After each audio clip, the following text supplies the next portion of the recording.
Alassane Ouattara, actuel président de la République, sera le candidat du PDCRDA à l'élection en octobre 2015, élection présidentielle. Ainsi en a décidé le 5e congrès extraordinaire du PDCI tenu ce samedi au Parc des Sports de Trècheville. En direct sur ce plateau, Maurice Kakou Dikaoué, chef du secrétariat exécutif du PDCI.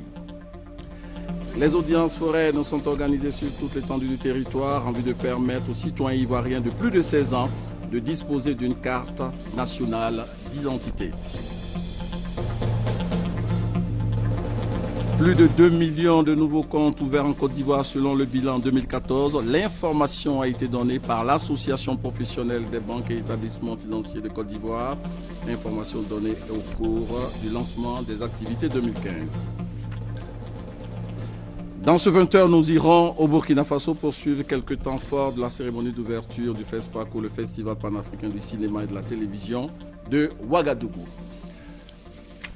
Voilà pour les principaux titres. Bonsoir, bienvenue dans ce 20h. Alassane Ouattara, président de la République, sera le candidat du PDCI-RDA à l'élection présidentielle de 2015. Ainsi en a décidé le 5e congrès extraordinaire du PDCI tenu ce samedi en présence du président du PDCI, Henri Konan Bédié, qui avait lancé le 17 septembre dernier l'appel du Daoukro. Avec nous sur ce plateau, Maurice Kakou Dikaoué, chef du secrétariat exécutif du PDCI, pour revenir sur les raisons, mais surtout les enjeux de ce congrès extraordinaire qui a validé l'appel du Daoukro. Mais avant, suivons ce compte-rendu de Gabriel Zani.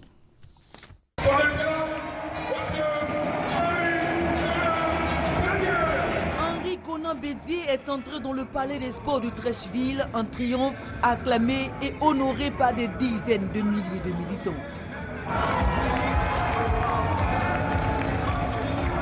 Triomphe car le 5e congrès extraordinaire du Parti démocratique de Côte d'Ivoire, tenu ce jour, est l'aboutissement d'un engagement politique pris en septembre 2014.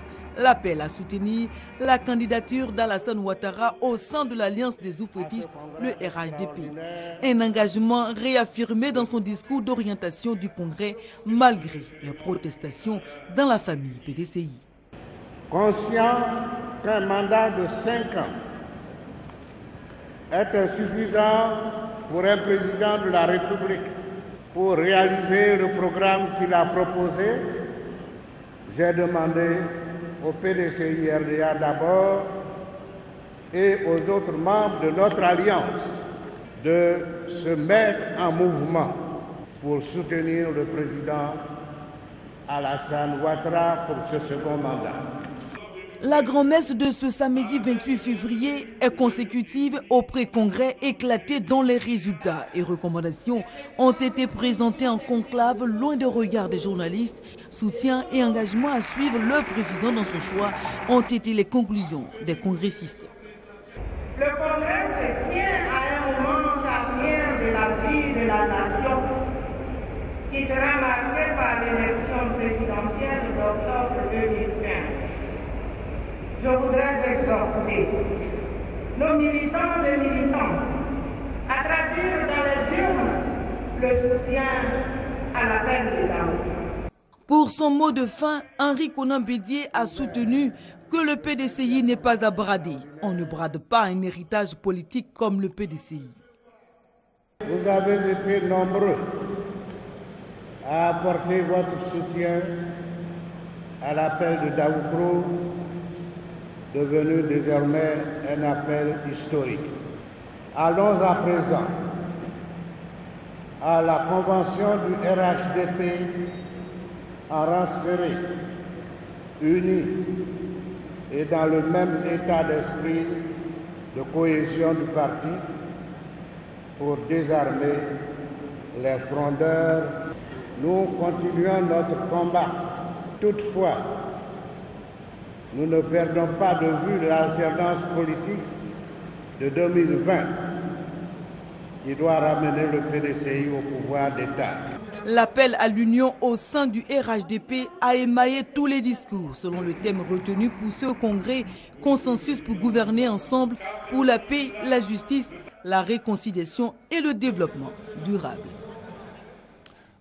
Monsieur Maurice Kakou Dikaoué, dans un premier temps, nous allons revenir sur les grandes décisions qui ont marqué ce congrès extraordinaire. les grandes décisions, c'est l'abrogation de la résolution du 12e congrès qui stipulait que pour l'élection de 2015, le PDCI doit avoir un militant actif et son remplacement par une nouvelle résolution. Dans les décisions qui ont été prises, le Congrès a d'abord approuvé l'appel des Daoukro. Ensuite, le Congrès a demandé à abroger l'ancienne résolution.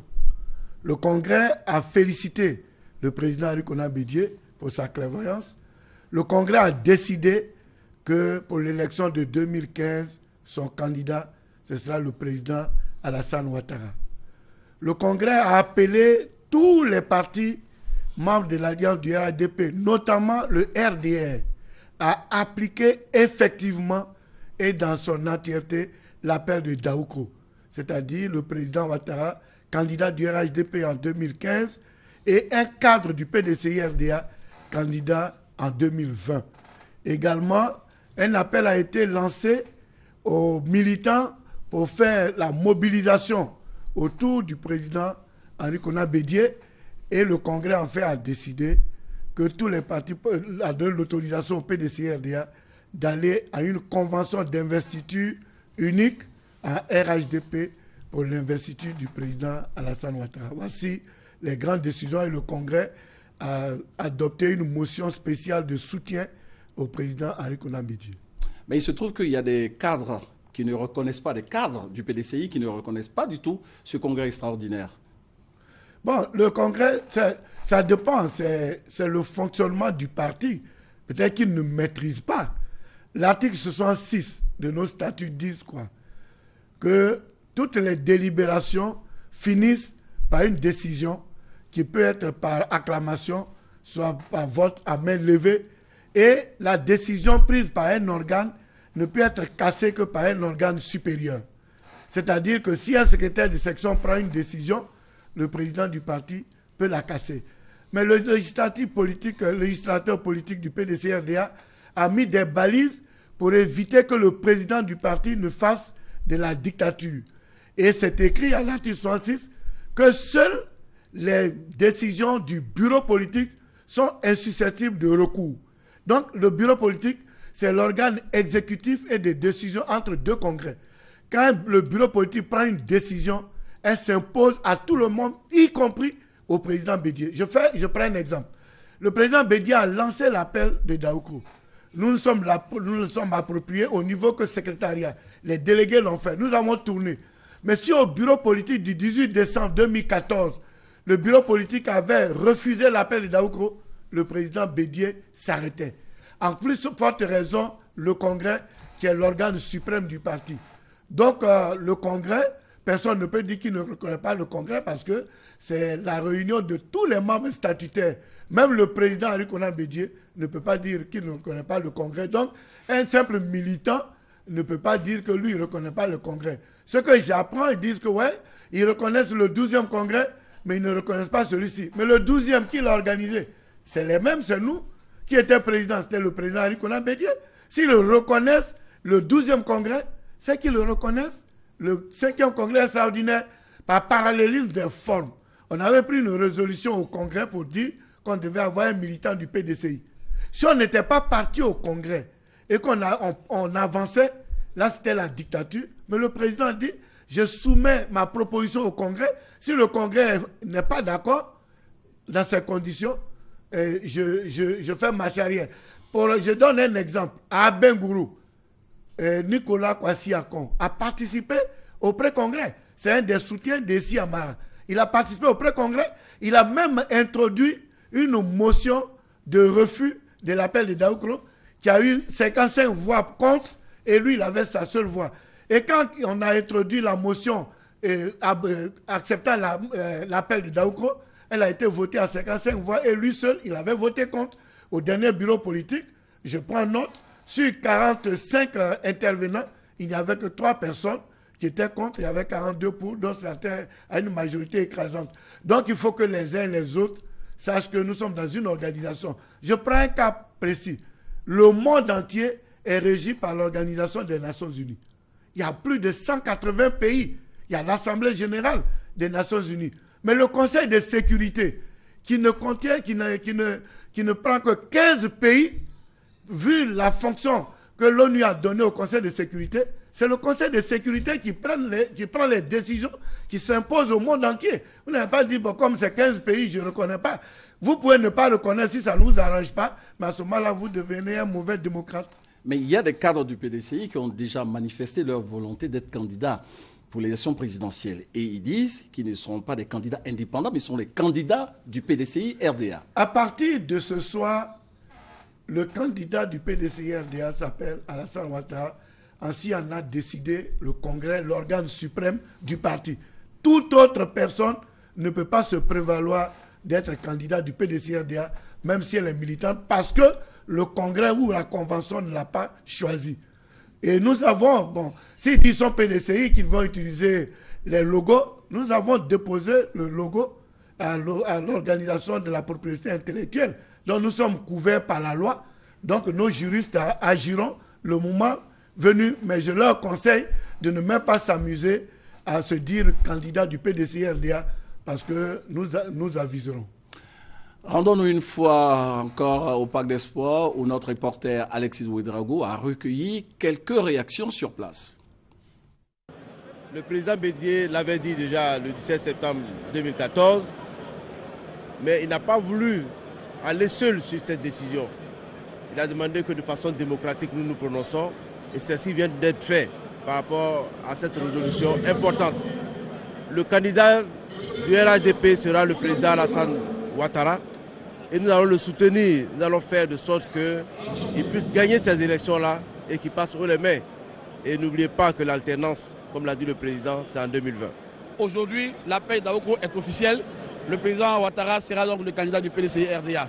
Mais au-delà de la satisfaction, c'est le message porté à la jeune génération de faire en sorte qu'en 2020, l'alternance soit donc en faveur donc, du PDCI-RDA. Nous sommes convaincus que c'est cet appel qui va faire la stabilité politique de ce pays et également la stabilité de tout le pays.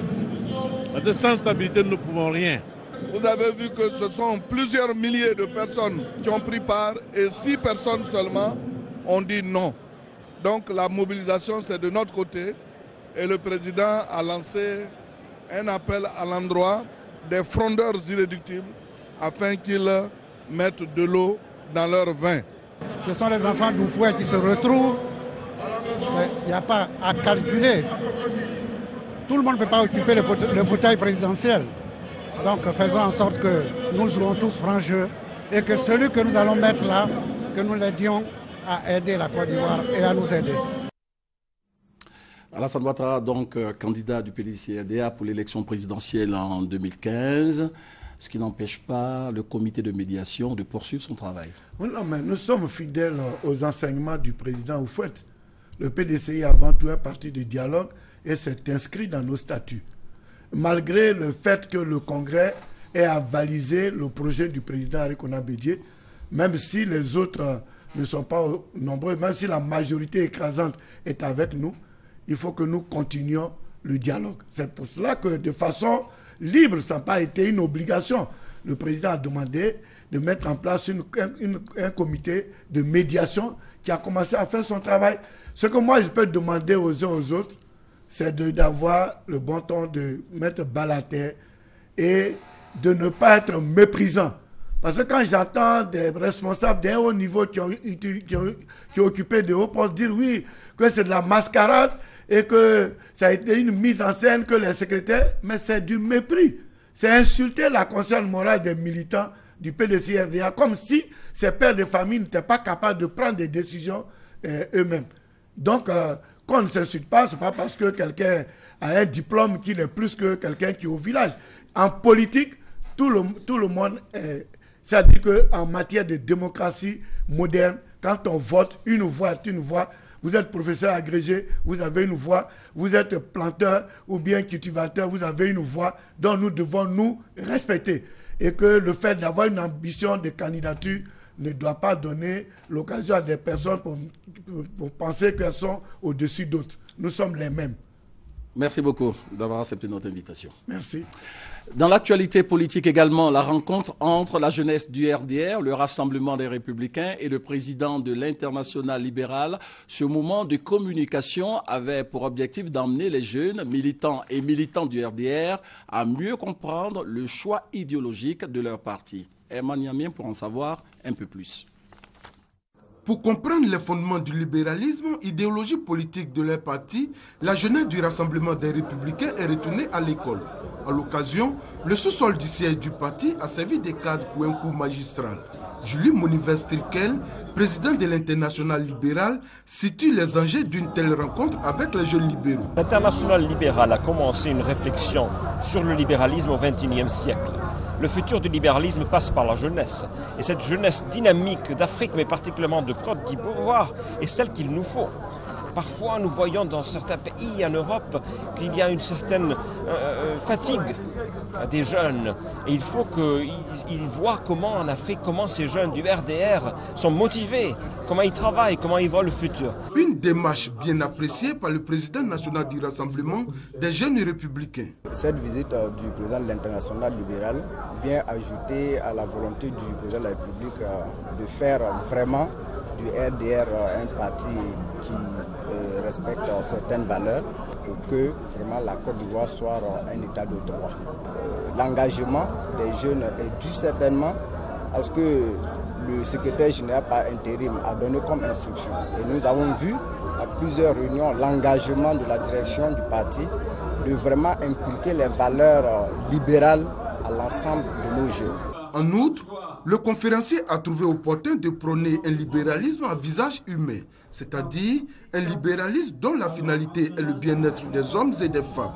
Un libéralisme qui œuvre au progrès de l'humanité et qui fait la promotion des valeurs de liberté et de fraternité. Et toujours au chapitre des activités politiques, l'organisation Force 2015 poursuit sa campagne de mobilisation autour de la candidature du président Alassane Ouattara à la prochaine élection présidentielle. Le témoignage de notre reporter Alexis Ouedraogo. Promouvoir les activités du président Alassane Ouattara auprès des populations, objectif principal de la Fédération des organisations républicaines pour la cohésion et l'émergence, Force 2015. Charles Niaouré, président de la Force, a au cours d'un déjeuner bilan dressé l'état des lieux de cette première année d'exercice avant les prochaines échéances électorales. Au cours de l'année 2014, la Force 2015 a réalisé 37 activités. On peut citer entre autres la remise de près d'une dizaine de motos aux responsables du RJR des régions du nord du pays, de Bonon, de Botro, de Dikodougou, etc. L'équipement en outils informatiques de plusieurs bureaux du RJR du pays, notamment à Niaman, Bouna, Port-Boué, etc. Les perspectives de la Force 2015, selon son président, restent nombreuses. 250 millions de francs CFA sont attendus pour soutenir les activités de la fédération. Des ressources auxquelles les dignitaires du RDR comptent bien apporter leur appui. Je me suis dit, pourquoi ne pas m'engager dans cette voie et puis leur apporter le petit appui qu'on pouvait afin de les rendre encore plus efficaces. Nous venons vers ce mouvement pour lui apporter tout le soutien du parti et pour en tout cas créer les conditions de travailler ensemble et d'aller le plus loin dans la mobilisation de toutes les ressources susceptibles d'être mobilisées. Née le 18 octobre 2013, la Force 2015 est engagée au recrutement de nouveaux militants pour le RDR et travaille à la consolidation des liens d'amitié et de fraternité entre militants sympathisants et autres partis frères. Des audiences foraines sont organisées sur toute l'étendue du territoire national en vue de permettre aux citoyens ivoiriens de plus de 16 ans de disposer d'une carte nationale d'identité. Ici, dans le district d'Abidjan, l'opération se déroule dans toutes les communes. Hamza Diaby était à la mairie d'Abobo pour constater le déroulement de l'opération sur le terrain. 2 mois, février et mars, voilà le temps que vont durer les audiences foraines. Organisées à la demande de l'état civil et en accord avec le président du tribunal, elles se tiendront dans les sous-préfectures sur toute l'étendue du territoire. À Abidjan, ce sont les mairies qui ont été choisies.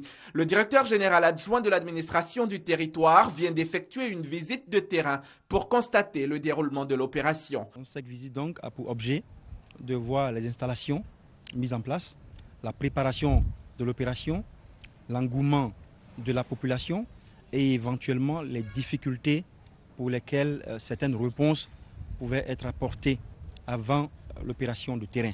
Nous leur demandons de venir massivement parce que l'opération ne va pas durer. C'est une opération qui s'étend sur 2 mois et cette opération est une opération gratuite. À l'issue du processus, les requérants pourront se voir délivrer soit un certificat de nationalité, soit un jugement supplétif. Munis donc de ces 2 documents, ils pourront introduire leur requête pour se faire enrôler pour obtenir la carte nationale d'identité. Les audiences foraines prennent en compte les personnes nées sur le territoire national, âgées de 16 ans et plus et n'ayant jamais été déclarées à l'état civil. Avant la visite d'État du président de la République à San Pedro, des travaux de rénovation des voies dans un état de dégradation très avancé sont constatés dans la ville. L'amélioration de l'environnement immédiat des populations reste une priorité pour les autorités ivoiriennes. Connu par Gassoro. San Pedro, ville portuaire et touristique, a perdu de son charme. À l'entrée de la cité, le spectacle de la route fort dégradée s'offre aux visiteurs. Des trous très profonds, des crevasses, de la boue. Une situation qui dérange automobilistes et piétons. Il n'y a pas de route à San Pedro. Et toutes les routes sont dégarnies et des crevasses un peu partout. Non, pas...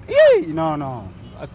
L'état de route à San Pedro, il n'y a rien qui est fait d'abord. Chaque semaine, on est obligé de rentrer au garage pour les dépenses.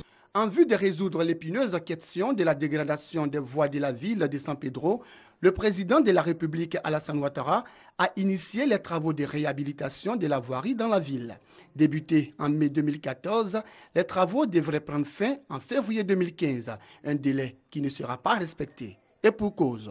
Et ces travaux étaient prévus pour être bouclés le 6 février, mais vous avez dû suivre un peu les intempéries qu'il y a eu dans la région de San Pedro et les pluies diluviennes qui se sont abattues, qui ont rendu difficiles les travaux, si bien que ça a connu un report.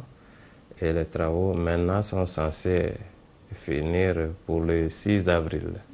Les travaux de réhabilitation de la voirie à San Pedro. L'initiative est saluée par les populations. Quand les routes vont finir, vraiment, San Pedro sera une ville vraiment propre.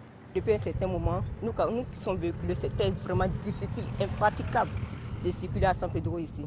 Bon, vraiment, on va le chanter Kankou. On voit que c'est une bonne chose.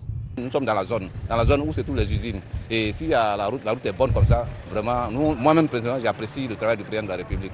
Les usagers de la côtière, eux, souhaitent que ces travaux s'étendent sur l'axe San Pedro-Abidjan. On va à Abidjan, à retour, on va au garage, à cause de l'état de la route. Avant, on faisait 3 heures de temps, 2 heures de temps, mais aujourd'hui, on fait 8 heures de temps. San Pedro-Abidjan, actuellement, on souffre.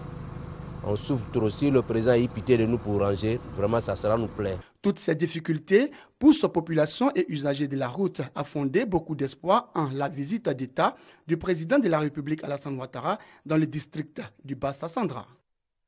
Environ 300 millions de francs CFA, c'est la valeur des dons de la Première Dame en faveur des populations de Sassandra et de Fresco. Ces dons ont été remis aux autorités de ces localités. On retrouve Michel Digré pour le compte-rendu. C'est le vent de cadeaux de la Première Dame qui souffle avant la pluie de dons du président de la République à l'occasion de ses visites d'État. La tradition a été encore respectée. Les bénéficiaires sont les femmes, jeunes et enfants de Fresco. Quand nous sommes venus ici en juillet 2014, monsieur le préfet a insisté pour dire que vous aviez besoin de congélateurs, vous aviez besoin de balance et aujourd'hui, la Première Dame vous offre tout cela. Le centre de santé de Daïri avait également besoin d'une ambulance. L'ambulance est là, chers parents. Les groupements de femmes agricoles de Fresco avaient besoin d'un tracteur. Le tracteur est là, chers parents. Tout ce que vous avez demandé, et même ce que vous n'avez pas demandé, Madame Dominique Ouattara vous l'offre, chères sœurs de Fresco. L'exercice a été également réitéré à Sassandra avec le même objectif, améliorer les conditions de vie des populations en leur donnant gratuitement des outils pour mener des activités génératrices de revenus. La Première Dame pense beaucoup aux femmes, elle veut vraiment la réussite des femmes, elle permet aux femmes aujourd'hui d'apprendre un métier. Moi en tant que femme, les cadeaux venant des mains de la Première Dame, le vont vraiment droit au cœur. Et c'est pour une grande première que Sassandra reçoit des dons en nature comme ça.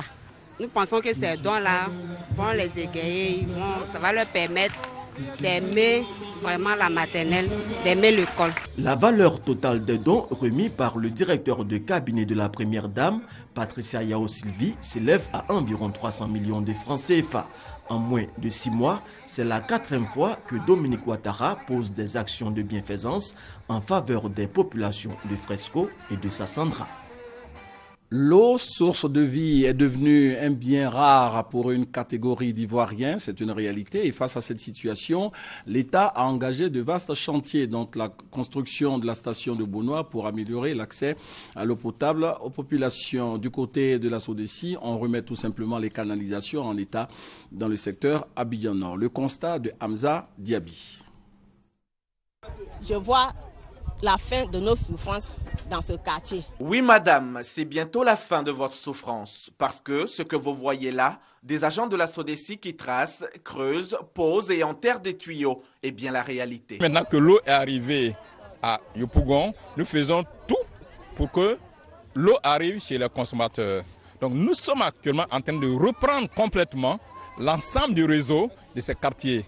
Nous avons terminé récemment avec Nyangon Adjamé et depuis quelques jours, nous sommes donc dans le grand quartier de Jesco. En décembre 2014, le chef de l'État a ouvert les vannes de la station de traitement d'eau de Nyangon 2, offrant ainsi 40 000 mètres cubes d'eau tous les jours à la commune de Yopougon. Une production qui devrait normalement pouvoir alimenter toute la population de la commune. Mais là où le bas blesse, c'est que pendant toutes les années de pénurie, de nombreuses installations ont été détruites dans plusieurs quartiers, comme ici à Jesco, Manutention 1, rendant difficile l'accès des populations à l'eau potable malgré le fait que cette eau soit disponible. Pendant qu'il n'y avait pas d'eau, tout un chacun recherchait comment s'approvisionner dès qu'il y avait quelques gouttes. Alors, fort de ça, les populations, ce qui s'est passé, c'est qu'on détruit les canalisations pour recueillir les dernières gouttes d'eau qui pouvaient exister dans le réseau. Aujourd'hui, ce réseau sera repris entièrement. Et c'est après cela que la fourniture d'eau potable dans les ménages sera effective, comme l'assure la SODECI. D'ici quelques jours, ce sera un mauvais souvenir, nous en parlerons au passé.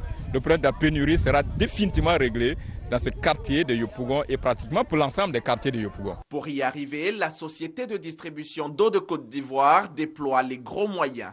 2500 mètres de tuyaux seront remis en état ou entièrement remplacés ici dans ce quartier. Et au final, ce sont environ 10 000 mètres qui le seront dans Yopougon. Nous sommes un travail à la fois sur le dépannage des branchements lorsqu'il s'agit des clients individuels qui ont une forte pression parce que c'est des boîtes. Les conduits qui se cassent également, nous intervenons.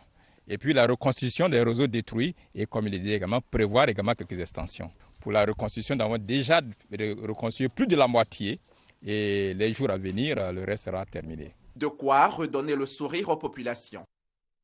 Autre point de l'actualité, l'association professionnelle des banques et établissements financiers de Côte d'Ivoire a lancé ses activités pour l'année 2015, un lancement marqué par la présentation du bilan de l'exercice 2014. Adama Kone. Plus de 2 700 000 comptes bancaires créés en 2014, soit plus de 20% par rapport à l'année 2013. 4 867 milliards de francs CFA de dépôt clientèle enregistrés contre 4 060 milliards de francs CFA en 2013. Concernant le volume des crédits accordés, il connaît une hausse de 1 584 milliards de francs CFA. Ce sont là 3 indicateurs qui traduisent la bonne santé de l'activité bancaire en Côte d'Ivoire en 2014. Pour 2015, il sera question de consolider toutes ces performances tout en relevant de nouveaux défis. L'innovation majeure au niveau de 2015, c'est que l'accent sera mis sur un financement plus hardi des banques pour le financement des PME-PMI. Nous serons au cours des prochains jours la plateforme concernant les PME entre l'État et le secteur bancaire et également un financement plus important du secteur de l'immobilier, notamment l'immobilier économique et social pour les populations, pour les acquéreurs. À cela s'ajoute la réouverture prochaine des succursales dans les zones ex-CNO, centre-nord-ouest. L'accent sera mis aussi sur la promotion de l'activité bancaire auprès des populations afin de relever le taux de bancarisation. estimé à moins de 20%. À ce jour, la Côte d'Ivoire compte 25 établissements de crédit, dont 24 banques et un établissement financier.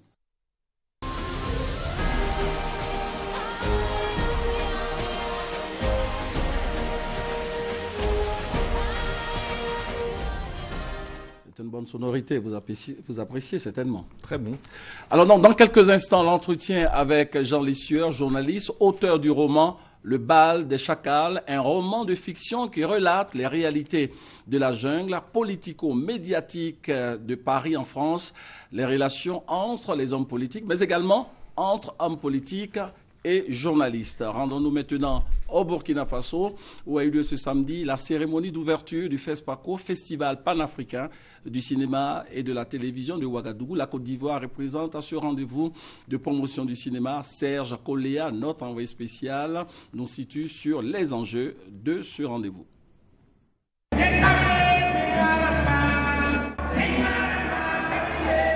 La ville de Ouagadougou s'honore de recevoir l'Afrique cinématographique. Dans un palais des sports de Ouaga 2000 acquis à la cause du cinéma, le Premier ministre Yacouba Isaac Zida a donné le clap d'ouverture de cette biennale de promotion et de diffusion des œuvres cinématographiques du continent africain. 133 films sélectionnés, 19 longs métrages en compétition pour le Grand Prix Étalon d'Or de l'INEGA vont être projetés une semaine durant dans cette salle de cinéma pour le bonheur des milliers de festivaliers. Les différents jurys pourront ainsi apprécier les films les plus méritants. Pour le ministre de la Culture et du Tourisme du Burkina Faso, le FESPACO est un rendez-vous incontournable qui reste une tradition au Burkina Faso. En dépit du contexte sous-régional et d'un contexte national particulier, le gouvernement de la transition a décidé en toute responsabilité du maintien des dates initiales du FESPACO. Le FESPACO est ainsi un symbole fort de cette Afrique qui persévère, qui avance et qui gagne.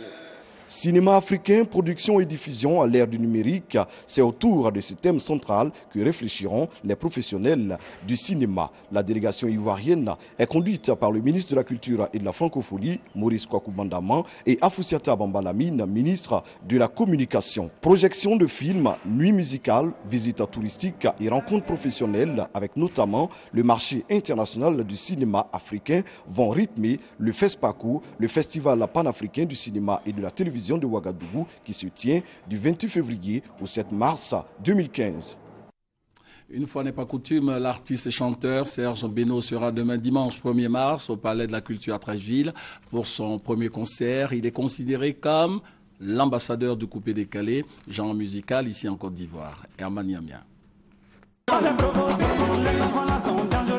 Serge Guy Beno, à l'état civil, et Serge Beno, de son nom d'artiste, a vu le jour le 19 septembre 1987 dans la commune de Yopougon. Très tôt, à l'âge de 7 ans, il découvre la musique et compose des textes de belle facture. Quelques années plus tard, en 2007, avec le soutien de ses parents, Beno monte son studio d'enregistrement et son premier album intitulé Seul Dieu.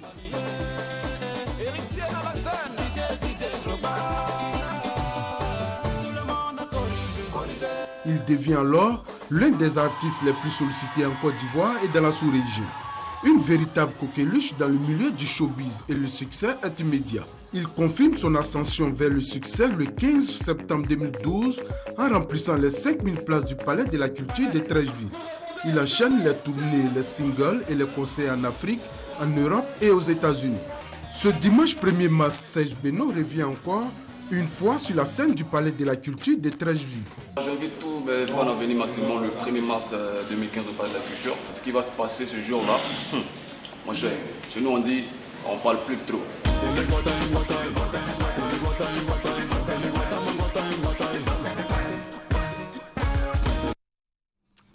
Voilà, donc le rendez-vous pour les fans du coupé décalé, donc demain. On en vient maintenant à cette œuvre littéraire qui dresse un portrait pour le moins sombre des liens entre journalisme et politique. Le bal des chacals, roman qui a pour auteur Jean Lessueur en direct sur notre plateau. Bonsoir. Bonsoir et merci de m'inviter. Merci. Alors, selon vous, des journalistes préfèrent rester dans les dîners et dire des choses que de les publier. Et vous, ça vous met en colère? Ça me met en colère, oui, parce qu'au bout de 40 ans de métier dans quelques institutions assez prestigieuses du journalisme français, c'est vrai que j'ai pu constater que nous nous trouvions dans un système où les hommes politiques, souvent pris en flagrant délit de mensonges sur toutes sortes de sujets, trouvaient parmi les journalistes des complices par omission, parce que ces journalistes, au fond, font partie d'un système où il est plus commode d'être intéressant dans les dîners en ville plutôt que dans les journaux ou les chaînes de télévision et de radio qu'ils animent ou qu'ils fréquentent. Est-ce que votre conviction est partagée par la grande partie des journalistes? Est-ce que des journalistes estiment qu'il y a la vie privée, il y a quand même des limites? Mais oui, il y a des limites. Le problème est que les journalistes ont décidé, enfin en France en particulier, que de toute façon, on ne parlait pas de la vie privée des hommes politiques. Et souvent, vous entendrez des journalistes français dire « Ah, nous ne sommes pas comme les journalistes anglo-saxons, nous respectons la vie privée des hommes politiques. » Or, moi, je suis absolument convaincu, et depuis des années, que la vie privée des hommes politiques intéresse le public. Alors elle ne l'intéresse pas, elle ne doit pas l'intéresser pour de mauvaises raisons qui seraient des raisons de préserver un certain ordre moral ou des choses comme ça. Simplement, je pense qu'un homme politique qui veut cacher quelque chose, d'abord il trahit les valeurs profondes de la démocratie, où la transparence est quand même une exigence de base, et puis surtout il se met dans une position de vulnérabilité à partir du moment où un président ou un ministre ou un homme politique important veut cacher qu'il a une double vie familiale, qu'il est ami avec des gens qui ne sont pas recommandables, qu'il est malade, par exemple, comme François Mitterrand, qui combinait d'ailleurs ces trois facteurs-là. Il était très malade, il avait une double vie, et donc il voulait cacher tout un tas de choses qu'il était important de savoir. Pourquoi? Mais pourquoi c'est important? Dans le cas de François Mitterrand, qui avait une fille en mariage, mais en quoi? Alors c'est important de savoir, mais il a une vie politique. Oui, mais c'est important parce que voulant cacher des choses, il se met en position de vulnérabilité et il est donc l'objet possible d'opérations de chantage, de pression de toutes sortes, qui d'ailleurs ont peut-être été menées. Qu'en savons-nous?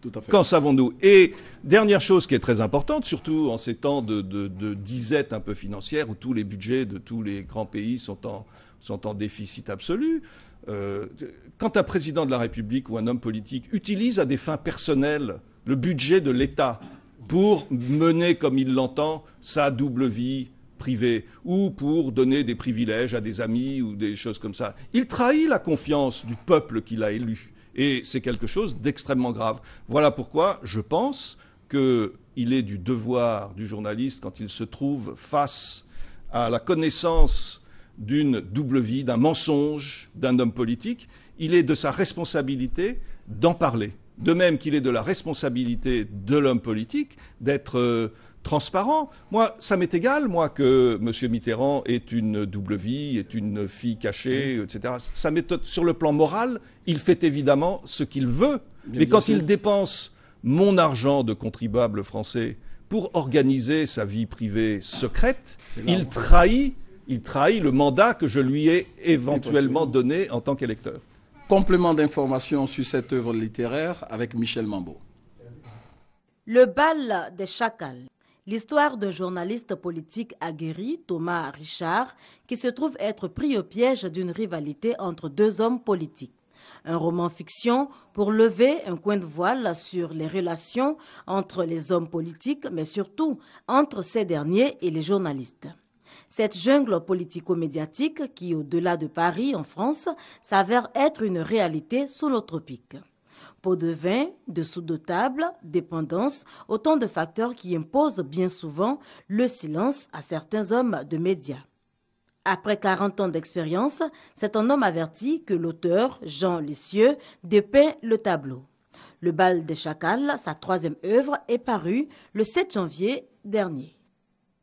Il y a certainement une différence entre ce que vous avez vécu, vous personnellement, et ce que vous avez dit Oui, bien sûr, j'ai mélangé des choses réelles que j'ai vécues, d'ailleurs certaines douloureusement, et d'autres que j'ai inventées parce que c'est une œuvre littéraire, donc on se laisse là. Et puis, mais finalement, on finit par ne plus trop faire la distinction entre ce qui est vrai, ce que l'on a vécu et ce que l'on a un petit peu imaginé. Mais il est évident que ce livre est le produit, encore une fois, de 40 ans de journalisme et dans divers pays. Et ces convictions que le narrateur exprime, bon, il se trouve qu'il est journaliste, un peu comme moi, ces convictions sont des convictions que j'ai développées au long de ces 40 années de métier. D'accord. Alors merci, mais avant le jeudi 5 mars prochain, déjà vous prononcez une conférence à la Maison de la Presse sur les relations entre journalistes et politiques. Voilà, je vais développer un petit peu tout ça. Développer tout ça. Et puis à 15h, il y a la signature à la Librairie de France. C'est exact. Des rendez-vous importants pour vous. Oui, et je remercie évidemment tous ces hôtes adorables qui me permettent de parler de ce livre. Merci. Jean Le Sueur a travaillé dans plusieurs grands journaux français avant d'être l'un des fondateurs et directeurs de la rédaction d'une chaîne de télévision. Le Bal des Chacals est son 3e roman. Merci de nous avoir suivis. Bonne suite de programme sur RTI 1, mais surtout, portez-vous bien.